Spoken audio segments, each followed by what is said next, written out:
जय श्रीराम. आज श्रीरामचरितमानस भाग 233. रामे चित्तलयः सदा भवतु मे, भो राम मामुद्धर.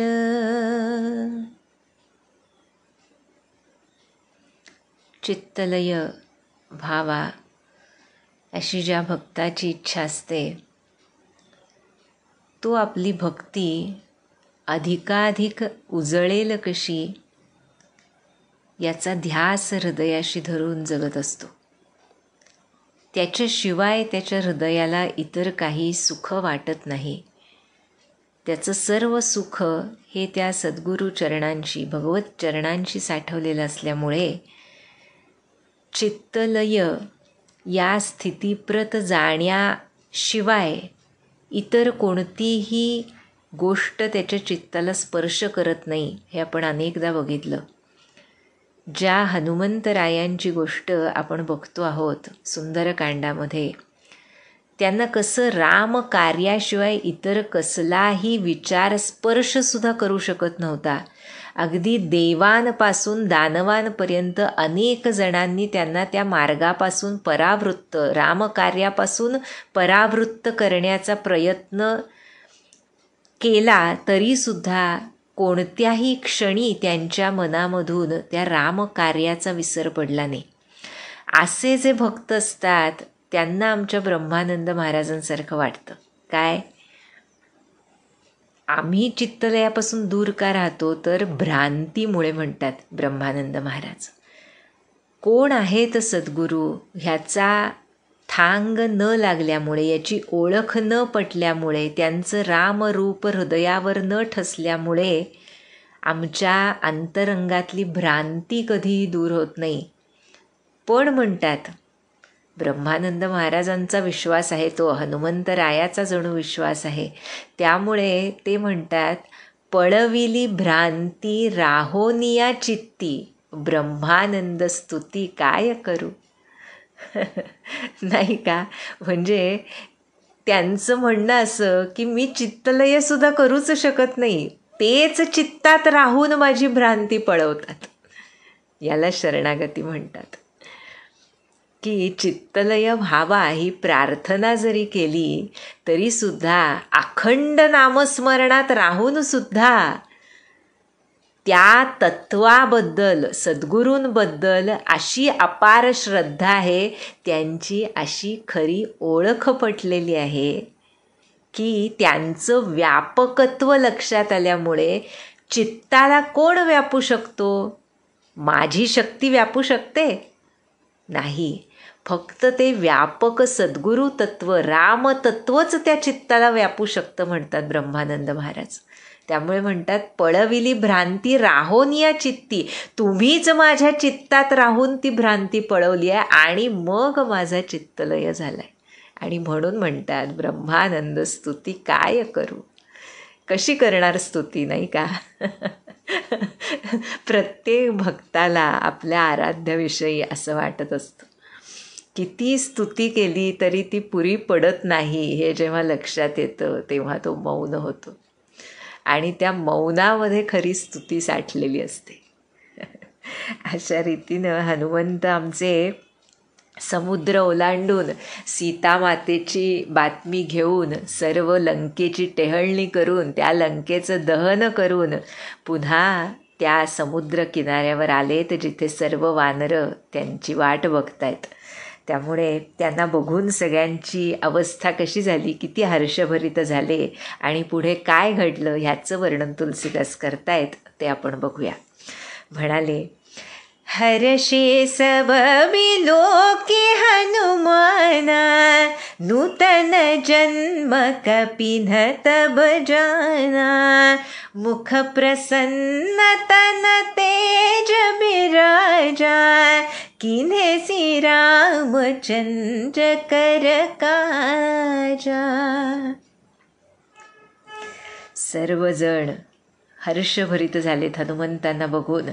जणू नवीन जन्म आम्हाला मिळाला असं त्या वानरांना वाटतंय. हनुमंताला बघून, कारण त्यांची मुखचर्याच अशी प्रसन्न होती मारुतीरायांची. आणि शरीर कसं आहे, सतेज तन तेज विराजा. कशामुळे ते पुढं सांगितलं, किन्हेसी रामचंद्र कर काजा. रामचंद्रांचं कार्य पूर्ण केलंय हे त्या वानरांना हनुमंतांच्या मुखचर्येवरून समजलं. तेज विराजतय मुखावर आणि अत्यंत प्रसन्न मुखकमल आहे. म्हणजे प्रसन्नतेचा ठोकताळा काय असतो पहा भक्तासाठी. ज्या वेळेला आमच्याकडून महाराजांनी दिलेलं नामस्मरण, ती नामसेवा अविरतपणे अखंडपणे होते, त्यावेळेला आमचं मुख प्रसन्न होतं खऱ्या अर्थानं. पण त्यासाठी काय आवश्यक आहे, तर त्या प्रसन्नतेच्या आड ह्या लौकिक गोष्टी ज्या येतात त्यांचं महत्त्व कमी झालं पाहिजे. हनुमंतराय ह्याचं काय म्हणायचं, एपिटमी आहेत की त्यांना लौकिकाचा संबंधच नाही. तशी अवस्था ज्या भक्ताची होते त्याला लौकिकात काही का चढ उतार असेनात का, अंतरंगातली प्रसन्नता त्याच्यामध्ये क्षय होत नाही. सबंध सृष्टी क्षय पावत असते प्रत्येक क्षणी आमच्या शरीरातल्या सेल्सपासून, पण तो अंतरंगातला आनंद मात्र भक्ताचा अखंड वर्धिष्णू असतो. आणि it is independent of the situation. याला फार महत्त्व आहे म्हणतात संत. कोणत्याही परिस्थितीचा आणि अंतरंगातल्या आनंदाचा संबंध नाही. त्यांचं डिसोसिएशन झालं की तो आनंद मावळत नाही. जोपर्यंत तो आनंद बाह्य परिस्थितीवर अवलंबून असतो तोवर नामानं मिळवलेला आनंदसुद्धा आमचा टिकत नाही, कारण तो नामातून येतोय याबद्दलच आमच्या अंतरंगात भ्रांती असते. त्यामुळे हनुमंत आम्हाला इथे शिकवतात की राम कार्य केलं तर खऱ्या अर्थानं तनावर, शरीरावर तेज विराजतं. आमचे महाराज म्हणतात ना, उपासनेचं तेज कसं झळकलं पाहिजे, बाकी कशाने येऊ शकत नाही ते. आणि म्हणून म्हणाले की तोच जगात खरं कार्य करतो जो उपासनेमध्ये आहे, नाही का. त्यामुळे असे हनुमंतराय, त्यांना बघून सर्वांना आनंद झाला आणि त्यांना बघूनच कळलं की ह्यांनी फत्ते केलं आहे रामचंद्रांचं कार्य, बरं का.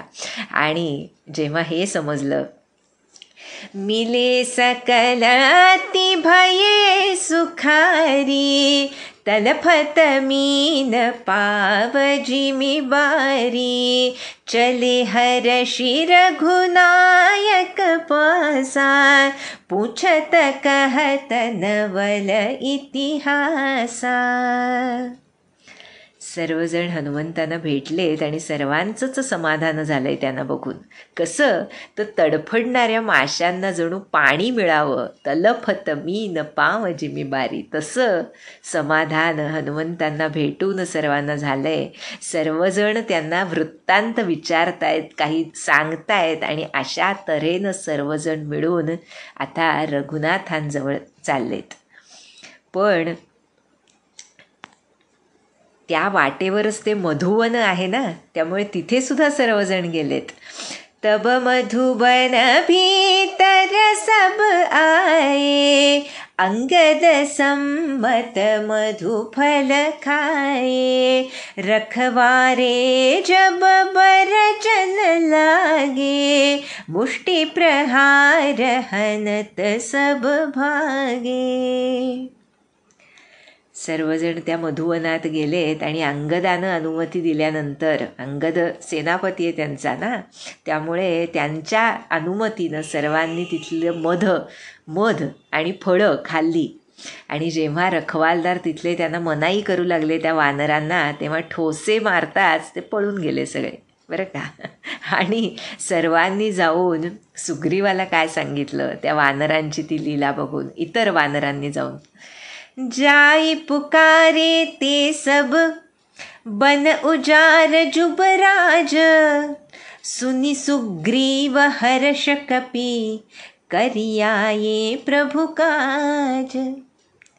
त्या काही वानरांनी आणि त्या रखवालदारांनी सुद्धा जाऊन ओरडून सुग्रीवाला सांगितलं की अंगद ते मधुवन उद्ध्वस्त करतोय, फळं खात आहेत सर्व वानरं. आणि हे ऐकून सुग्रीवाला आनंद झाला. कशामुळे? वानर प्रभूंचं कार्य करून आलेत हे त्याला कळलं. कसं बरं यावरून कळलं त्याला? जौन होती सीता सुध पाई, मधुबन के फल सकहि की खाई, एह विधि मन विचार कर राजा, आई गए कपि सहित समाजा. सुग्रीव चतुर आहे, त्यामुळे त्याला समजलं की सीतामातेची वार्ता मिळाली नसती तर या वानरांनी मधुवनातली फळं निश्चित खाल्ली नसती. ती मधुवनातली फळं खात आहेत म्हणजे त्यांनी काम फत्ते केलंय, नाही का? त्याला माहीत होतं सर्व वानरं सीतामातेच्या शोधामध्ये, तिचा शोध लागत नाही म्हणून किती चिंताक्रांत होऊन व्रतस्थ राहिली आहेत. आणि ज्या वेळेला त्यांनी फळं खाल्ली हे कळलं तेव्हाच सुग्रीवाच्या लक्षात आलं की हनुमंतांनी कार्य सफल केलं आहे. आणि अशा रीतीनं विचार सुरू असतानाच सुग्रीवाच्या वानर समूह सर्व तिथे आलाय. आणि काय केलं? आई सबनी नावा पदसीसा, मिले सबनी अति प्रेम कपीसा, पूछी कुशल कुशल पद देखी, राम कृपा भा काजु विशेषी, नाथ काजु कीन्हे हनुमाना, राखे सकल कपिन के प्राणा, सुनि सुग्रीव बहुरी तेउ मिलेउ, कपिन सहित रघुपति पही चलेऊ. सर्व वानरांनी येऊन आपल्या राजाच्या सुग्रीवाच्या चरणी मस्तक नमवलं. कपिराज सुग्रीव अत्यंत प्रेमानं सर्वांना भेटलाय, सर्वांची खुशाली विचारली. आणि तेव्हा वानरांनी काय सांगितलं? आता तुमच्या दर्शनानं सर्व कुशल आहे आणि श्रीरामांच्या कृपेमुळे कार्य यशस्वी झालं. राम कृपा भा काजू विशेष. आणि हे नाथ, हे स्वामी, हनुमंतानंच हे सर्व कार्य पार पाडलं आणि आम्हा सर्व वानरांचे प्राण वाचवले. हे ऐकून पुन्हा एकदा सुग्रीवानं हनुमंताची गळाभेट घेतली आणि सर्व वानरांसह ते आता रघुनाथांजवळ गेलेत. श्रीरामांनी बघितलं, राम कपिन जब आवत देखा, किए काजू मन हर्ष विशेषा, फटिक सिला बैठे दो भाई, परे सकल कपि चरणनि जाई. श्रीरामांनी बघितलं वानरं आपलं कार्य पूर्ण करून येत आहेत तेव्हा त्यांना अत्यंत आनंद झाला. दोन्ही बंधू श्रीराम आणि लक्ष्मण एका स्फटिक शिळेवर बसलेत आणि तिथं येऊन सर्व वानर त्या दोघांच्या पाया पडलेत, नमस्कार केला त्यांना. कसे भेटलेत रघुनाथ? प्रीति सहित सब भेटे, रघुपति करुणा पुंज, पूछी कुशल नाथ अब, कुशल देखी पद कंज. करुणापुंज म्हटलंय, दया सिंधू, दयेची राशी असलेले श्री रघुनाथ अत्यंत प्रेमानं सर्वांना आलिंगन देऊन भेटले आणि त्यांना कुशल विचारलं. सर्व वानर म्हणाले, नाथ अब कुशल देखी पदकंजा. कुशल असणारच, कारण हे नाथ आता आम्हाला तुमच्या चरणकमलांचं दर्शन घडलंय, त्यामुळे सर्व क्षेम आहे. आणि आता जांबवंत सांगतायत, जामवंतस कह सुनु रघुराया, जा पर नाथ करहु तुम दाया, ताहि सदा शुभ कुशल निरंतर, सुर नर मुनि प्रसन्नता पर, सोई विजयी बिनई गुण सागर, तासु सुजसु त्रैलोक उजागर, प्रभु की कृपा भयबु सबु काजू, जन्म हमार सुफल भाजू.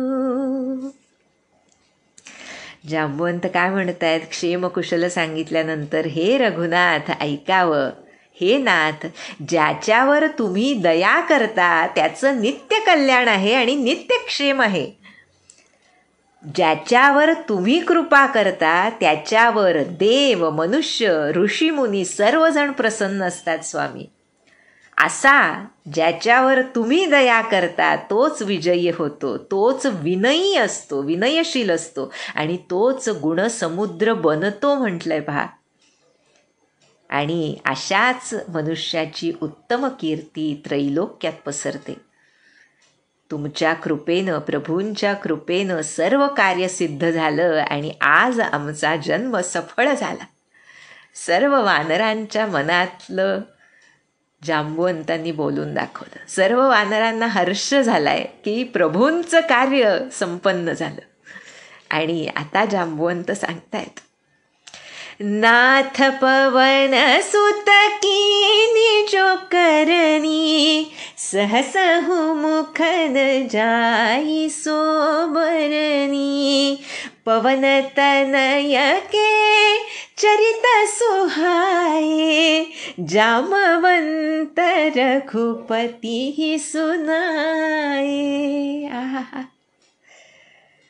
आणि आता जे सांगण्यासाठी जांबुवान आसुसलेत ती गोष्ट सांगतायत प्रभूंना. काय? हे नाथ, पवनपुत्र हनुमंतानं जे कार्य केलंय त्याची जी करणी आहे, जी कामगिरी आहे, तिचं वर्णन 1000 मुखांनी सुद्धा करता येणार नाही. सहसहु मुख न जाई सोबरणी. आणि अशा रीतीनं जांबुवंतानं आता हनुमंतांनी जी कामगिरी, उत्तम कामगिरी केली ती रघुनाथांना सांगितली. पवन तनय के चरित सुहाय, म्हणजे सुंदर कामगिरी असा त्याचा अर्थ आहे. पण खरं तर पवन तनय के चरित सुहाय, पवन तनयाची, हनुमंतांची कामगिरी म्हणावं, त्यांचं चरित्र जे फक्त श्रीरामांशी जोडलेलं आहे अखंडपणे, ते सुहाय म्हणजे इतकं सुंदर आहे. म्हणजे हनुमंतांच्या संबंध चरित्रामध्ये एक सुद्धा नकारात्मक गोष्ट शोधून सुद्धा सापडणार नाही. म्हणजे बघायचं झालं तर अगदी देवाधिदेवांच्या लीलेमध्ये सुद्धा कुठेतरी लोक काहीतरी किलमिश शोधतातच. असं कसं केलं हा प्रश्न प्रत्येक व्यक्तिरेखेबद्दल रामायणातल्या कुठे ना कुठे मनामध्ये प्रत्येकाचे येऊ शकतो. पण अशी एकच व्यक्तिरेखा आहे, हनुमंत, ज्यांच्या कार्याबद्दल मनात किलमिश येऊच शकत नाही. कुठलीही बाब बघा, एकही असा प्रसंग हनुमत चरित्रामध्ये नाही ज्याच्यावर बोट ठेवून असं कसं केलं हनुमंतांनी असं म्हणता येईल. याला चरित सुहाय म्हणतात, ह्याला उत्तम चरित्र म्हणतात. आणि म्हणून इथे अशी ही उत्कृष्ट कामगिरी जांबुवंतांनी हनुमंतांची रघुनाथांना सांगितली बरं का. काय गोड पहा, इथे उल्लेख नाही बरं का, हनुमंतांना स्वतःची कामगिरी स्वतःच्या मुखातून सांगणं ही अशक्यच गोष्ट होती. काही रामायणांमधून फार सुंदर वर्णन आहे बरं का. हनुमंत जेव्हा लंकेहून पुन्हा इकडे श्रीरामांकडे येत होते ना, तेव्हा त्यांच्या मनात विचार यायला लागले की आता हे सर्व कार्य म्हणजे लंकेच्या टेहळणीपासून त्या महालांच्या सर्व पाहणीपासून, लंका दहनापासून, सीतामातेला सर्व तिला एक धीर देण्यापासून, ह्या सर्व गोष्टी मी दास आहे ना प्रभूंचा, माझ्या मुखानं मी सांगू कशा त्या प्रभूंना. आणि म्हणून असा उल्लेख आहे काही ठिकाणी की हनुमंत वाटेवर मध्येच तिथून ब्रह्मदेवांकडे पोहोचले बरं का.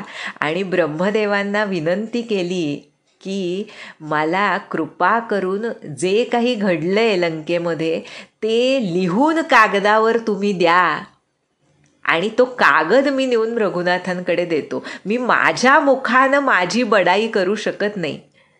किती नाही म्हटलं तरी त्याच्यामध्ये जरी ती प्रभूंचीच प्रभुताई असली तरी त्यामध्ये मी आहे, त्यामुळे माझा उल्लेख माझ्या मुखानं मी करू कसा, याला लीनता म्हणतात. हनुमंत चरित्र म्हणजे दिव्य आहे खरोखर. म्हणजे खरं सहसौ मुखन जाईसो बरणी हा अनुभव प्रत्येकाला येतो जो जो हनुमत चरित्रावर चिंतन करतो, की नाही शक्य, कसं वर्णन करू तुमचं, नाही शक्य. आणि म्हणून मग ब्रह्मदेव हनुमंताचं कौतुक करून, त्याच्या नम्रतेचं कौतुक करून त्याला ते कागद लिहून देतात आणि तो कागद आणून हनुमंत प्रभूंकडे देतात असा उल्लेख आहे काही ठिकाणी. इथे तसा उल्लेख नाही, इथे जांबुवंतांनी सांगितलं आहे अगोदर. आणि जेव्हा रघुनाथांना हनुमंतांची कामगिरी समजली तेव्हा सुनत कृपानिधी मन अति भये, पुनि हनुमान हर्षि लाए, कहु तात के ही भांति जानकी, रहती करती रक्षा स्वप्राण की. श्रीरामांना अत्यंत समाधान वाटलं हनुमंताची कामगिरी ऐकून. आणि कृपानिधींनी अत्यंत आनंदानं पुन्हा एकदा हनुमंताला गाढ आलिंगन दिलं आणि म्हणाले, वत्सा मला सांग ना, सीता कशी आहे आणि ती आपल्या प्राणांचं रक्षण कसं करते. श्रीरामांच्या मनाला हा एकच प्रश्न डाचतोय, त्यामुळे सुरुवातीलाच त्यांनी हनुमंतांना सीतामातेबद्दल विचारलं. आणि हे विचारल्यावर हनुमंतांनी काय उत्तर दिलं. नाम पाहरू दिवस निसी, ध्यान तुम्हार कपाट, लोचन निज पद जंत्रित, जाही प्राण केही वाट. अत्यंत सुप्रसिद्ध दोहा आहे हा, आपल्या सर्वांना माहीत आहे. पण यामधून हनुमंतांनी कसं आपल्या जानकी मातेला जाणलंय हे समजतं. जानकी मातेचं भक्तपण सिद्ध होतं. सिद्ध करण्याची जरूरच नाही, पण तिच्याच मनाला एक प्रकारे आल्हाददायक अशी तिचीच भक्ती हनुमंत प्रभूंसमोर कशी सांगतात ते या दोह्यातून तुलसीदासांनी सांगितलंय. वन ऑफ द बेस्ट्स असा हा दोहा आहे. वन ऑफ द बेस्ट्स आचरणासाठी सुद्धा आहे, की भक्ती कशी असावी हे सांगण्यासाठी हनुमंतांनी आपल्या मातेच्या उदाहरणातून आम्हाला ही भक्ती सांगितली आहे.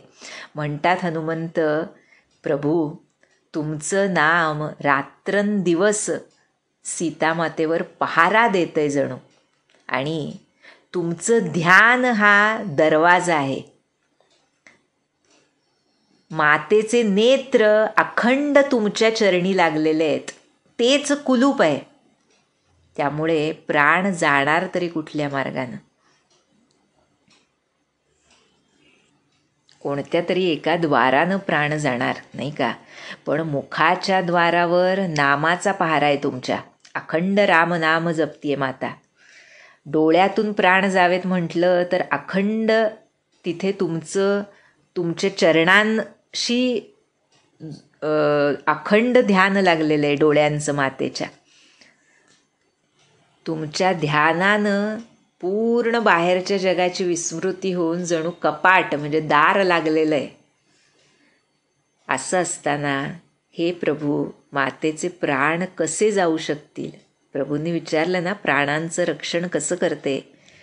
तर हे प्रभू तुमचं नाम, ध्यान आणि चरणभक्ती या गोष्टींवर मातेचे प्राण टिकून आहेत असं हनुमंत प्रभूंना सांगतायत.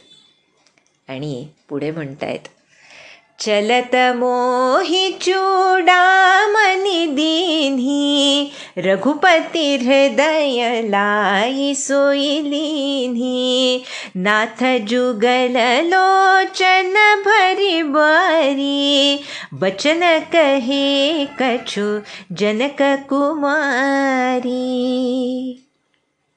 हे प्रभू, आणि जानकी मातेनं मला तिचा चूडामणी काढून दिलाय, हे घ्या असं म्हणून हनुमंतांनी तो चूडामणी श्रीरामांना दिला. श्रीरामांनी हृदय लाई सोयलीनी, आपल्या हृदयाशी घट्ट धरलाय तो चूडामणी. आणि मग हनुमंत सांगतोय प्रभूंना, हे नाथ, दोन्ही डोळ्यांमध्ये अश्रुधारा लागलेल्या जानकी मातेनं मला सांगितलंय, अनुज समेत गहे हो प्रभु चरणा, दीनबंधु प्रणतारति हरणा. मन क्रम बचन चरण अनुरागी, केहि अपराध नाथ हूँ त्यागी. अवगुण एक मोर में माना, बिछुरत प्राणन कीन्ह पयाना.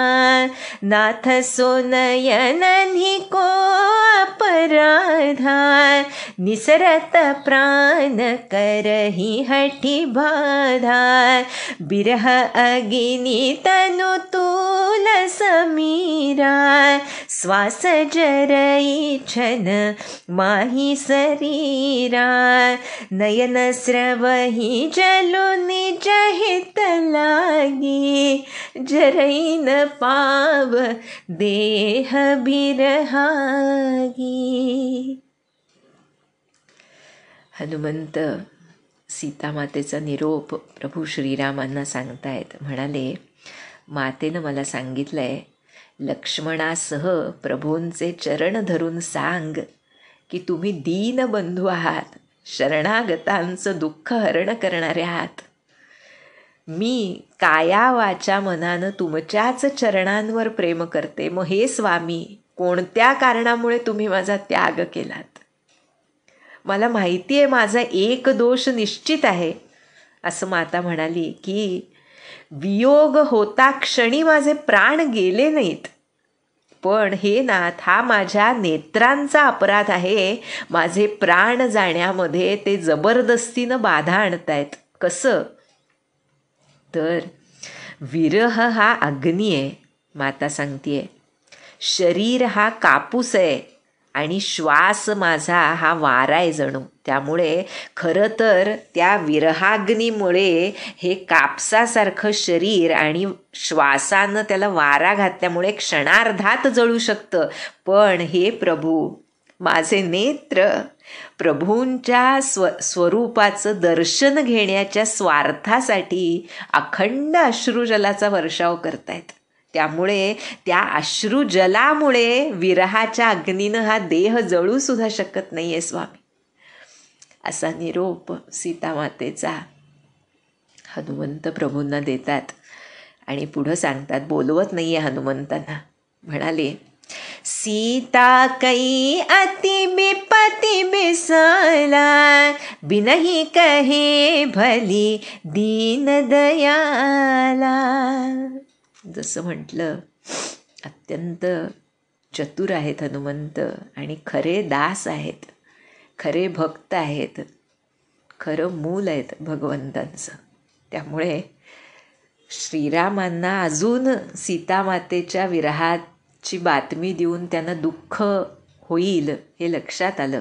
कारण प्रभूंच्या नेत्रांमध्ये निरोप ऐकताच अखंड अश्रुधारा लागल्या आहेत. त्यामुळे म्हणतायत हनुमंत, सीतामातेची विपत्ती, संकट फार मोठी आहे दीनदयाळा. त्यामुळे ती न सांगणंच चांगलं. बिनही कहे भली दीनदयाला. त्यामुळे पुढे हनुमंत म्हणतायत, निमिष निमिष करुणा निधी, जाही कल्प समभीती, बेगी चलिय प्रभु आनिय, भुजबल खलदल जीती. हनुमंतांच्या लक्षात आलंय आता सांगितलंय सर्व, तर आता वेळ घालून उपयोग नाही. त्यामुळे म्हणतायत, हे करुणानिधान, मातेचा एक एक क्षण कल्पाप्रमाणे चाललाय, त्यामुळे हे प्रभू त्वरित चला आणि आपल्या भुजबलानं त्या दुष्ट राक्षसांचं सैन्य जिंकून सीता मातेला घेऊन या, असं हनुमंतांनी सांगितलं. बेगी चलिय प्रभू. आणि अत्यंत हृदयद्रावक असा हा निरोप सीतेचा हनुमंतांनी सांगितल्यानंतर प्रभूंना फार दुःख झालं. सुनी सीता दुःख प्रभु सुख अयना, भरी आये जल राजीव नयना, बचन काय मन मम गति जाही, सपने हूँ बूझिय विपत्ति की ताही. What a statement. काय म्हणाले प्रभू श्रीराम. प्रथम सीतेचं दुःख ऐकून सुखधाम असे प्रभू, पण त्यांचे कमल नेत्र पाण्यानं डबडबले, अश्रुधार लागली नेत्रांना. पण म्हणाले काय, काया वाचा मनानं जिला फक्त माझा आश्रय आहे, तिच्यावर स्वप्नात तरी संकट येऊ शकेल का हनुमंता. पहा बरं, म्हणजे सीता मातेची अवस्था काय आहे. तिच्या अंतरंगातली ग्रीट म्हणजे शक्ती जी आहे, प्रत्यक्ष शक्ती स्वरूप आहे माता, त्यामुळे ती कशी आहे हे खरं प्रभूंना माहिती आहे. त्यामुळे म्हणतात की काया वाचा मनानं माझ्याशिवाय काही नाहीच जिच्यासाठी, तिच्यावर संकट येऊ शकेल का हनुमंता. आणि पुढं हनुमंत म्हणतायत, हे खरं दास्यत्व आहे. पहा हनुमंतांचं दिसून येतं इथे की जसं म्हणतात की स्वामींच्या होला हो मिळवणं हे दास्यत्वाचं प्रमुख लक्षण आहे. अगोदर हनुमंतच म्हणाले ना की नाही सांगू शकत मी मातेचं संकट, इतकं प्रचंड संकट आलंय मातेवर, त्वरित चला. पण ज्या क्षणी प्रभू म्हणाले की वचन काय मन मम गती जाही, सपने हो बोझिय विपत्ती की ताई, स्वप्नात तरी तिच्यावर विपत्ती येऊ शकेल का, हे जेव्हा म्हणाले तेव्हा हनुमंत म्हणतायत, कह हनुमंत विपति प्रभु सोई, जब तव सुमिरन भजन न होई, केतिक बात प्रभु जातु धान की, रिपुहि जीती आनी बीजान की. प्रभूंचं वचन ऐकल्याबरोबर हनुमंत म्हणतायत, खरंय प्रभू, विपत्ती तेव्हाच येते जेव्हा तुमचं भजन स्मरण नसतं. कह हनुमंत विपत्ती प्रभू सोई, जब तव सुमिरन भजन न होई. सबंध साधक दशेचं स्टेटमेंट आहे हनुमंतांकडून, हे आम्हाला वचन आहे, बोध आहे आमच्यासाठी. अनेक संकटांना आम्ही तोंड देत असतो असं आम्हाला वाटत असतं, पण एका वाक्यामध्ये हनुमंतांनी त्या सर्व दुःखांची, संकटांची, विपत्तींची नांगीच मोडली. की कसलं संकट म्हणताय तुम्ही, मुखामध्ये नाम आहे, प्रभूंचं स्मरण आहे, मग संकट नाही म्हणत त्याला. म्हणतात संकट तेच जेव्हा तुमचं स्मरण भजन नसेल. ज्यावेळी मुखात नाम नाही त्याहून मोठा संकट काळ नाही. आणि जर मुखामध्ये नाम असेल तर कोणतंही संकट तुम्हाला संकट वाटू शकत नाही. म्हणून आमचे महाराज हनुमत स्वरूप अखंड सांगत आले की तुम्हाला आलेल्या परिस्थिती दुःखदायक वाटणार नाहीत जर तुम्ही नामात असाल. दुःखदायक परिस्थिती येणार नाही असं नाही, पण जर नामात असाल तर त्या दुःखदायक आहेत असं वाटणार नाही. कारण जोवर सुमिरन भजन आहे तोवर त्याला संकट म्हणता येत नाही असं हनुमंतांनी सांगितलं. जसं म्हटलं सुंदरकांडामध्ये अनेक अशी स्टेटमेंट्स आहेत जी भक्तांनी अखंड हृदयामध्ये धारण करावीत आणि त्यानुसार आपली चाचपणी करावी की आम्ही कुठं या स्टेटमेंटमध्ये बसतोय की त्याच्या बाहेर जातोय. म्हणजे मग आम्ही साधनेमध्ये एका नामाला घट्ट धरून प्रवास करू शकतो. त्यामुळे हनुमंत म्हणतायत हेच खरं आहे तुमचं म्हणणं, हे काही संकट नव्हे. आणि राक्षसांचं ते काय, केतिक बात प्रभू जातू धानकी, राक्षसांचं ते काय मोठं, तुम्ही सहज शत्रूला जिंकून जानकीला घेऊन याल, असं हनुमंत प्रभूंना सांगतायत. आणि आता हे सर्व हनुमंतांची लीला बघून प्रभूंना खूप कौतुक वाटते हनुमंतांचं, बरं का. सुनु कपितो ही समान उपकारी, नहीं को सुर नर मुनि तनुधारी, प्रति उपकार करो का तोरा, सनमुख होई न सकत मन मोरा. आहा, जसं म्हटलं संबंध सुंदरकांड, अशा सुंदर सुंदर वचनांचं जे अखंड, ज्याच्यावर चिंतन मनन, नुसतं चिंतन मनन नाही, नुसतं आनंदासाठी सुद्धा इतकी सुंदर चौपाया आहेत ह्या सर्व, की भगवंत म्हणतायत हनुमंता ऐक, तुझ्यासारखा माझ्यावर उपकार करणारा कोणी नाही, ना कुणी देव, ना कुणी मनुष्य, ना कुणी मुनी, कुणीही देहधारी असा नाही ज्यानं तुझ्यासारखा माझ्यावर उपकार केलाय सीतामातेची बातमी आणून, बरं का. त्यामुळे प्रभू पुढे म्हणतायत, मी प्रतिउपकार करऊ का तोरा, तुला या उपकाराबद्दल त्याची परतफेड म्हणून मी काय देऊ शकतो, त्यामुळे सनमुख होईन सकत मन मोरा. आहा, ह्या एका वाक्यात हनुमंतांची थोरवी दिसून येते पहा. म्हणतायत प्रभू, माझं मन तुझ्यासमोर यायला धजावत नाहीये, म्हणजे मी तुझ्या समोर येऊन मी हनुमंता तुला ह्याच्याबद्दल काय देऊ असं म्हणायलाच धजावत नाहीये, कारण हे जे कार्य तू केलंयस त्याच्या बदल्यात मी तुला काहीही देऊ शकत नाही, इतके तुझे उपकार माझ्या शिरावर आहेत हनुमंता, असं प्रभू हनुमंतांना म्हणतायत. पुढे म्हणाले, सुनु सुत तो ही उरी न मैं नाही, देखे करी विचार मन माही, पुनि पुनि कपि चितव सुरत्राता, लोचन नीर पुलकी अति गाता. सुनुसुत, हे पुत्रा, हे बाळा, मी खूप विचार करून बघितला. प्रभू सांगतायत बरं, मी खूप विचार केला, पण तुझ्या ऋणातून मुक्त होण्यासाठी मला काहीच मार्ग दिसत नाही. काय भक्त असतो पहा, काय हनुमंत आहेत पहा. प्रभू हनुमंतांच्या ऋणात अडकलेत, त्यामुळे म्हणतायत अखंड, बरं का. हनुमंतांनी चिरंजीव पद घेणं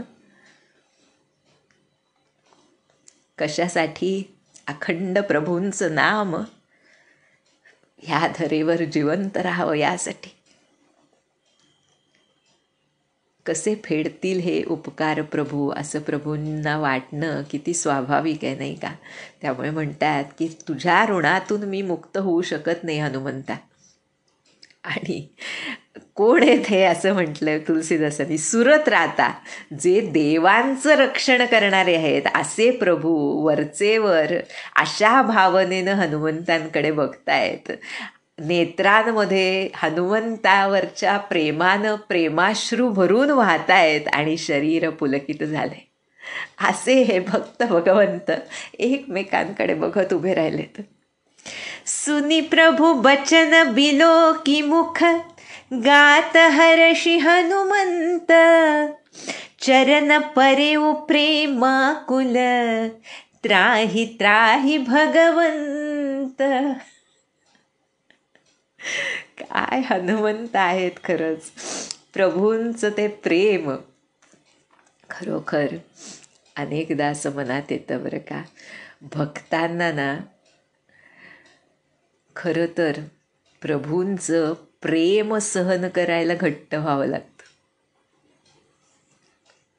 आपल्याला अनेकदा वाटत असतं संकट सहन करणं किंवा काही विपरीत परिस्थिती सहन करणं हे फार अवघड असतं साधन मार्गामध्ये.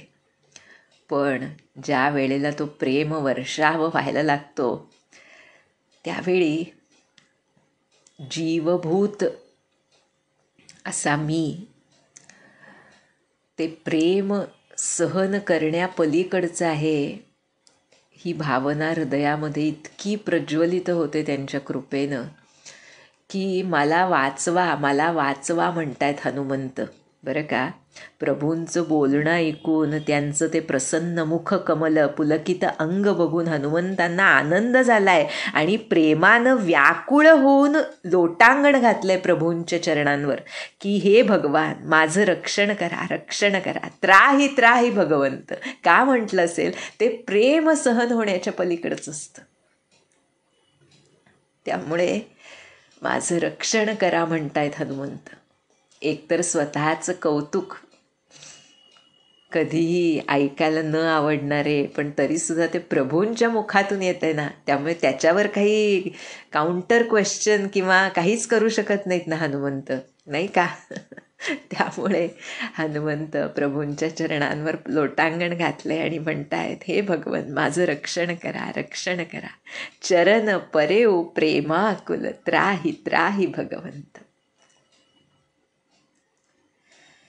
ह्याच अवस्थेमध्ये त्या भक्त भगवंताला राहू देऊयात आज. आणि आता याहून सुंदर भाग पुढे शिवभगवान काय म्हणतात तो येतो, पण त्याबद्दल घाई करून उपयोगाची नाही. त्यामुळे या भक्त भगवंतांच्या प्रेमामध्येच डुंबून राहूया. जानकी जीवन स्मरण. जय जय राम.